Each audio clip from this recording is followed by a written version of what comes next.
आइए जानते हैं आज के प्रमुख अंतर्राष्ट्रीय खबरों को। पहले एक नजर हेडलाइंस पर।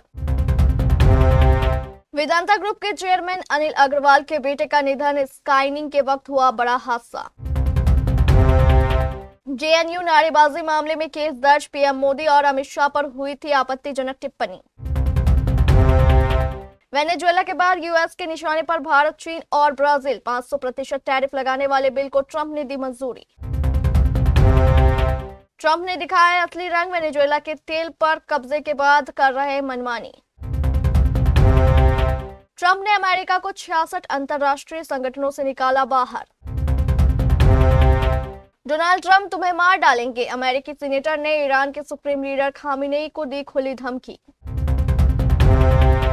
कार में बैठी महिला को आईसीए एजेंट ने मार दी गोली, ट्रंप की इमिग्रेशन कार्रवाई में हत्या के खिलाफ सड़कों पर उतरे लोग।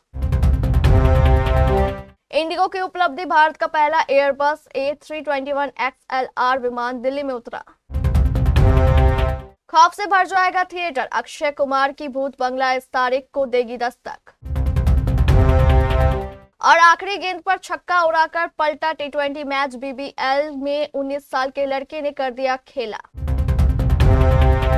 उद्योगपति अनिल अग्रवाल पर दुखों का पहाड़ टूट पड़ा है। उनके बेटे अग्निवेश अग्रवाल का अमेरिका में निधन हो गया। वह सिर्फ 49 वर्ष के थे। इस खबर ने न सिर्फ अग्रवाल परिवार को बल्कि उनसे जुड़े हर व्यक्ति को गहरे शोक में डुबो दिया है। अनिल अग्रवाल ने खुद इसकी जानकारी सोशल मीडिया पर शेयर की। उन्होंने इसे अपने जीवन का सबसे दर्दनाक दिन बताया। साथ ही लिखा कि बेटे को पिता के पहले इस तरह दुनिया छोड़कर नहीं जाना चाहिए। जानकारी के मुताबिक अग्निवेश अपने दोस्त के साथ अमेरिका में स्क्रीनिंग करने गए थे। वहां अग्निवेश हादसे का शिकार हो गए। इलाज के लिए उनको न्यूयॉर्क के माउंट सानाई हॉस्पिटल में भर्ती कराया गया। परिवार को उम्मीद थी कि सब ठीक होगा, लेकिन तभी अग्निवेश को कार्डियक अरेस्ट हो गया, जिसमें उनका निधन हो गया। जवाहरलाल नेहरू यूनिवर्सिटी में लगे विवादित नारों पर अब दिल्ली पुलिस ने एक्शन लिया है। बुधवार को पुलिस ने केस दर्ज किया। एनसीआर में भड़काऊ बयान, शांति भंग करने के आरोप लगे हैं। इसके लिए क्रमशः बीएनएस की धारा 352 और 353 लगी है। वसंत कुंज नॉर्थ पुलिस स्टेशन में केस दर्ज हुआ है। बताया गया है कि यह एक्शन जेएनयू के मुख्य सुरक्षा अधिकारी की शिकायत के बाद लिया गया है। पुलिस ने बताया कि इस संबंध में कानूनी राय ली गई और शिकायत में एनसीआर संख्या 2 दर्ज किया गया। अमेरिकी राष्ट्रपति डोनाल्ड ट्रंप ने कई देशों के खिलाफ आक्रामक रुख अपना लिया है। वेनेजुएला पर सैन्य कार्रवाई करने के बाद ट्रंप भारत, ब्राजील और चीन पर फिर से टैरिफ का चाबुक चलाने की तैयारी कर रहे हैं। ट्रंप प्रशासन ने दोनों देशों पर 500% का टैरिफ लगाने की योजना बनाई है। ट्रंप प्रशासन ने एक बिल को मंजूरी दे दी है, जिसके तहत भारत, ब्राजील और चीन पर 500% का टैरिफ लगाया जाएगा। ऐसे में तीनों देशों को अमेरिकी निर्यात पर 500% का अधिक कर चुकाना होगा। वर्तमान में भारत पर अमेरिका ने 50% का टैरिफ लगाया है। अमेरिकी सांसद लिंडसे ग्राहम ने इसकी पुष्टि करते हुए कहा कि ट्रंप ने रूस पर प्रतिबंध लगाने वाले विधेयक को हरी झंडी दिखा दी है। इस विधेयक के तहत रूस से तेल खरीदने पर भारत, चीन और ब्राजील जैसे देशों पर 500% तक टैरिफ लगाने का प्रावधान है। निकोलस मादुरो को गिरफ्तार करने के बाद अमेरिका अब वेनेजुएला पर मनमर्जी चला रहा है। डोनाल्ड ट्रंप ने घोषणा करते हुए कहा कि वेनेजुएला अब नए ऑयल डील से मिले पैसों से सिर्फ अमेरिका में बने प्रोडक्ट ही खरीदेगा। इनमें अमेरिकन एग्रीकल्चरल प्रोडक्ट, दवाइयां, मेडिकल डिवाइस और इलेक्ट्रिक ग्रिड और एनर्जी फैसिलिटी को बेहतर बनाने के लिए इक्विपमेंट शामिल होंगे। डोनाल्ड ट्रंप ने social media platform truth social पर एक पोस्ट में कहा कि मुझे अभी अभी यह जानकारी मिली है कि वेनेजुएला हमारे नए तेल समझौते के तहत अब केवल अमेरिका निर्मित उत्पाद ही खरीदेगा। इसमें अमेरिकी दवाइयां, चिकित्सा उपकरण और वेनेजुएला के विद्युत ग्रिड और ऊर्जा सुविधाओं को बेहतर बनाने के लिए आवश्यक उपकरण शामिल होंगे। अमेरिकी राष्ट्रपति डोनाल्ड ट्रंप ने बुधवार को 66 अंतर्राष्ट्रीय संगठनों से अमेरिका को आधिकारिक रूप से बाहर निकालने की घोषणा की है, जिसमें 35 गैर संयुक्त राष्ट्र संगठन और 31 संयुक्त राष्ट्र संस्थाएं हैं। व्हाइट हाउस ने एक बयान में कहा कि ये संगठन अमेरिकी राष्ट्रीय हितों के विपरीत काम करते हैं और यह कदम अमेरिकी संप्रभुता और आर्थिक शक्ति को प्राथमिकता देने के लिए उठाया गया है। व्हाइट हाउस ने संगठनों के नाम तो नहीं बताए, लेकिन कहा कि वे कट्टरपंथी जलवायु नीतियों, वैश्विक शासन और वैचारिक कार्यक्रमों को बढ़ावा देते हैं जो अमेरिकी संप्रभुता और आर्थिक शक्ति के साथ टकराव पैदा करते हैं। इसमें कहा गया कि यह कदम उन सभी अंतर्राष्ट्रीय अंतर सरकारी संगठनों, सम्मेलनों और संधियों की समीक्षा का परिणाम है जिसका अमेरिका सदस्य है या जिनका पक्षकार है।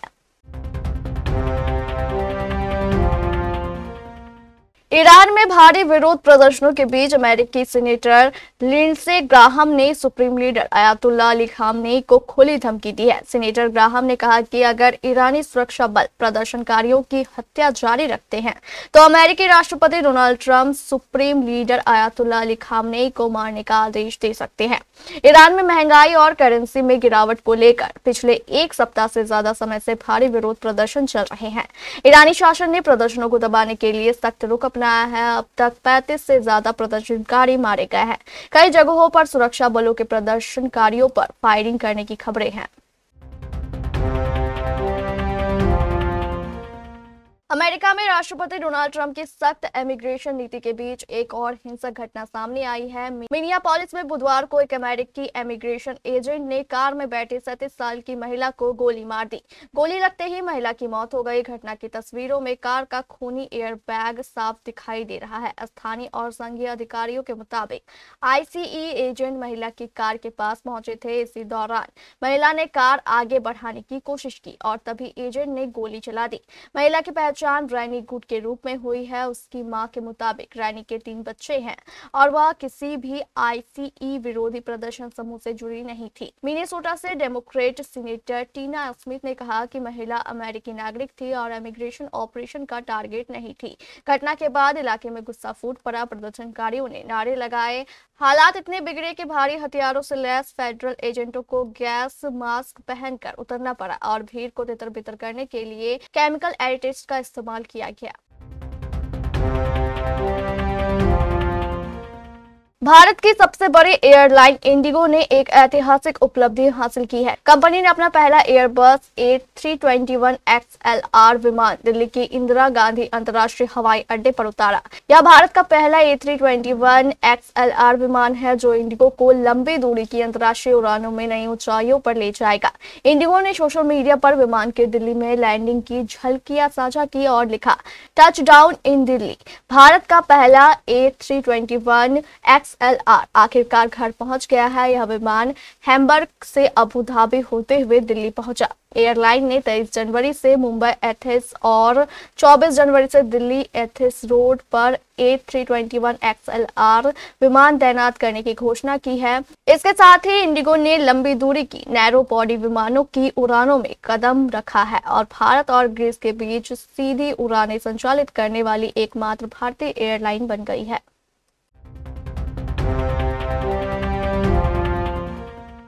मोस्ट एंटिसिपेटेड मूवीज में से एक भूत बंगला से एक बार फिर अक्षय कुमार हॉरर कॉमेडी की दुनिया में वापसी करने के लिए तैयार है, वो भी अपने हिट डायरेक्टर प्रियदर्शन के साथ। अक्षय कुमार ने प्रियदर्शन के साथ हेरा फेरी, भूल भुलैया और गरम मसाला जैसी क्लासिक और हिट फिल्मों में काम किया। अब 14 साल बाद फिर से वह प्रियदर्शन के साथ हॉरर कॉमेडी के साथ वापसी कर रहे हैं। उनकी फिल्म भूत बंगला की अनाउंसमेंट 2 साल पहले ही की गई थी। 2024 में अक्षय कुमार ने अपनी अपकमिंग फिल्म की अनाउंसमेंट की थी और यह फिल्म इसी साल अप्रैल के महीने में रिलीज होने वाली है, लेकिन अब इस फिल्म की रिलीज डेट को बदल दिया गया है। 7 जनवरी 2025 की रात को एक पोस्ट के जरिए मेकर्स ने रिवील किया है कि यह फिल्म किस दिन पर्दे पर दस्तक देगी। नई रिलीज डेट के अनाउंसमेंट करते हुए मेकर्स ने भूत बंगला का पोस्टर शेयर किया, जिसके साथ उन्होंने कैप्शन में लिखा, बंगले से एक खबर आई है।